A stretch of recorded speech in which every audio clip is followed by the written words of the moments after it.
Let's say you want to create a task on a lead. You go to the lead. You can, of course, search for the lead.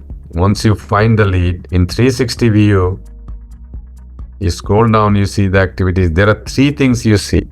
Log and activity.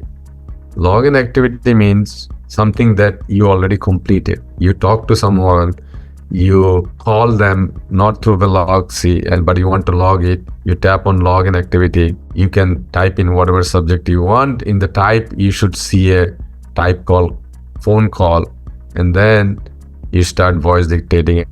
So this is logging an activity that you have completed. To create a task that will be for a future date where you get a reminder, you click on quick reminder or follow-up, and then you voice dictate and you pick and choose the date. The third thing you can do is set up a meeting. You tap on the appointment, you type in anything, and you can pick and choose a date and time. You can even invite additional people. When you tap save, it creates a calendar entry in your Gmail. Send the invite to this person and also create a Salesforce email. And then if you want to send an email, you tap on an email icon. If you want to use templates, especially when you're in the field, I will highly recommend you to use these templates. I have something called thank you, and then you can send this email. This email is tracked. It will be logged in Salesforce. It will be in your Gmail, and when this person opens the email, you get a notification.